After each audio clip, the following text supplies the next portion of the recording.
नमामीशमीशाननिर्वाणरूपं विभुं व्यापकं ब्रह्मवेदस्वरूपम। स्वागत आपका आध्यात्मिक कथाएं चैनल पर। आज की वीडियो में आप सुनेंगे भगवान शिव की व्रत में की जाने वाली एक प्रचलित व पौराणिक कहानी। अगर आप हमारे चैनल से नए जुड़े हैं तो इसे सब्सक्राइब अवश्य कीजिएगा। इस श्लोक की रचना रामचरितमानस में गोस्वामी तुलसीदास जी के द्वारा की गई थी। मानस के अनुसार भगवान श्री राम ने रावण जैसे भयंकर शत्रु पर विजय पाने के लिए रामेश्वरम में शिवलिंग की स्थापना कर रुद्राष्टकम स्तुति का श्रद्धापूर्वक पाठ किया था। इस पाठ के कारण ही उन्हें शिव जी की कृपा प्राप्त होकर युद्ध में विजय भी प्राप्त हुई थी। तो चलिए आप हमारे साथ बिना देर किए हुए भगवान शिव की पौराणिक कहानी सुनिए। किसी नगर में एक धनी व्यापारी रहता था। दूर दूर तक उसका व्यापार फैला हुआ था। नगर के सभी लोग उस व्यापारी का सम्मान करते थे। इतना सब कुछ संपन्न होने के बाद भी वह व्यापारी बहुत दुखी था, क्योंकि उसका कोई संतान नहीं थी, जिस कारण अपने मृत्यु के पश्चात व्यापार के उत्तराधिकार की चिंता उसे हमेशा सताती रहती थी। पुत्र प्राप्ति की इच्छा से व्यापारी प्रत्येक सोमवार भगवान शिव की व्रत पूजा किया करता था। शाम के समय शिव मंदिर में जाकर शिव जी के सामने घी का दीपक जलाया करता था।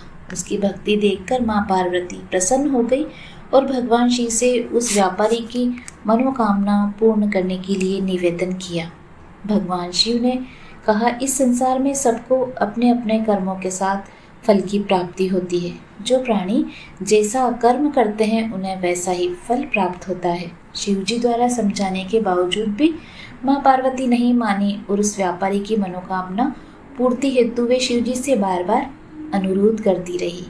अंततः माता के आग्रह को देखकर भगवान भोलेनाथ को उस व्यापारी को पुत्र प्राप्ति का वरदान भी देना पड़ा। वरदान देने के पश्चात भोलेनाथ मां पार्वती से बोले, आपके आग्रह पर मैंने पुत्र प्राप्ति का वरदान तो दे दिया, परंतु इसका यह पुत्र 16 वर्ष से अधिक समय तक जीवित नहीं रहेगा। उसी रात भगवान शिव उस व्यापारी के स्वप्न में आए और उसे पुत्र प्राप्ति का वरदान दिया और उसके पुत्र के 16 वर्ष तक जीवित रहने की बात भी बताई। भगवान के वरदान से व्यापारी को खुशी तो हुई, लेकिन पुत्र की अल्पायु की चिंता ने उसकी खुशी को नष्ट कर दिया। व्यापारी पहले की तरह सोमवार के दिन भगवान शिव का विधिवत व्रत करता रहा। कुछ महीनों के बाद उसके घर एक अति सुंदर बालक ने जन्म लिया और घर में खुशियां ही खुशियां भर गई। बहुत धूमधाम से पुत्र जन्म का समारोह मनाया गया, परंतु व्यापारी को पुत्र जन्म की अधिक खुशी नहीं हुई, क्योंकि उसे पुत्र की अल्पायु के रहस्य का पता था। जब वह 12 वर्ष का हुआ तो व्यापारी ने उसे उसके मामा के साथ पढ़ने के लिए वाराणसी भेज दिया। लड़का अपने मामा के साथ शिक्षा प्राप्ति हेतु चल दिया। रास्ते में जहाँ भी मामा भांजा विश्राम करने रुकते वहीं यज्ञ करते और ब्राह्मणों को भोजन भी करवाते थे। लंबी यात्रा के बाद मामा भांजा एक नगर में पहुंचे। उस दिन नगर के राजा की कन्या का विवाह था, जिस कारण पूरे नगर को सजाया गया था। निश्चित समय पर बारात आई, लेकिन वर का पिता अपने बेटे के एक आंख से काना होने के कारण बहुत चिंतित था। उसे भय था कि इस बात का पता चलने पर कहीं राजा विवाह से इनकार न कर दे, इससे उसकी बदनामी भी होगी। जब वर के पिता ने व्यापारी के पुत्र को देखा तो उसके मस्तिष्क में एक विचार आया। उसने सोचा, क्यों ना इस लड़के को दूल्हा बनाकर राजकुमारी से विवाह करा दूं। विवाह के बाद इसको धन देकर विदा कर दूंगा और राजकुमारी को अपने नगर ले जाऊंगा। वर के पिता ने लड़के के मामा से इस संबंध में बात की। मामा ने भी धन मिलने के लालच से वर के पिता की बात को स्वीकार कर लिया।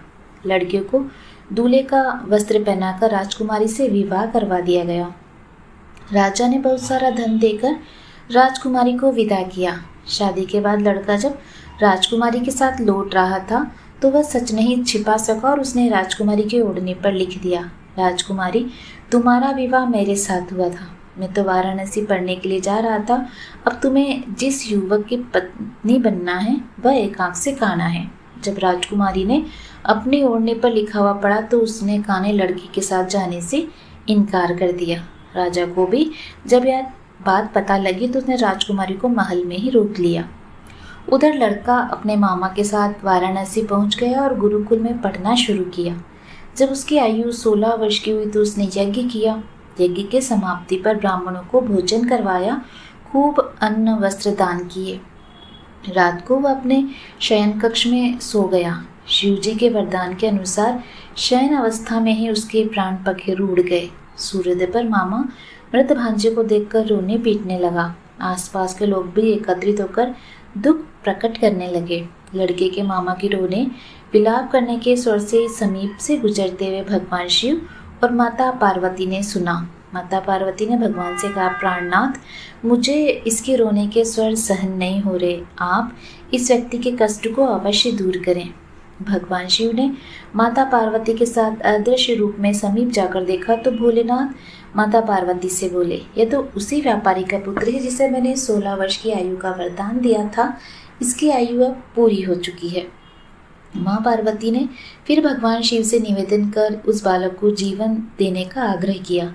माता पार्वती के आग्रह पर भगवान शिव ने उस लड़के को जीवित होने का वरदान दिया और कुछ ही पल में वह जीवित होकर बैठ गया। शिक्षा समाप्त करके लड़का मामा के साथ अपने नगर की ओर चल दिया। दोनों चलते हुए उसी नगर में पहुंचे जहां उसका विवाह हुआ था। उस नगर में भी यज्ञ का आयोजन किया। समीप से गुजरते हुए नगर के राजा ने यज्ञ का आयोजन देखा तो उसने तुरंत ही लड़के और उसके मामा को पहचान लिया। यज्ञ के समाप्त होने पर राजा मामा और लड़के को महल में ले गया और कुछ दिन उन्हें महल में रखकर बहुत सा धन वस्त्र आदि देखकर राजकुमारी के साथ विदा किया। इधर भूखे प्यासे रहकर व्यापारी और उसकी पत्नी बेटे की प्रतीक्षा कर रहे थे।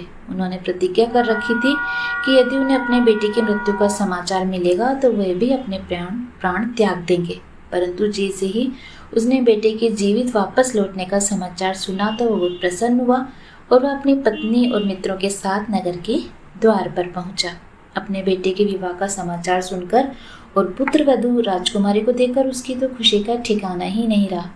उसी रात भगवान शिव ने व्यापारी के स्वप्न में आकर कहा, हे श्रेष्ठी, मैंने तेरे सोमवार के व्रत करने और व्रत कथा सुनने से प्रसन्न होकर तेरे पुत्र को लंबी आयु प्रदान की है। पुत्र की लंबी आयु जानकर व्यापारी बहुत प्रसन्न हुआ। शिव भक्त होने तथा सोमवार का व्रत करने से व्यापारी की सभी मनोकामनाएं पूरी हुई। इस प्रकार जो भक्त सोमवार का विधिवत व्रत करते हैं, व्रत कथा सुनते हैं, भगवान भोलेनाथ उनकी सभी मनोकामनाएं पूर्ण करते हैं। उम्मीद है आपको आज की कहानी पसंद आई होगी। इसी तरह की कहानियाँ, पूजा विधि, शुभ मुहूर्त जानने के लिए आप हमारे चैनल से जुड़े रहिए और अगर नए जुड़े हैं तो इसे सब्सक्राइब अवश्य कीजिए। भगवान भोलेनाथ आपके सभी मनोरथ पूर्ण करे। जय शिव शंभू।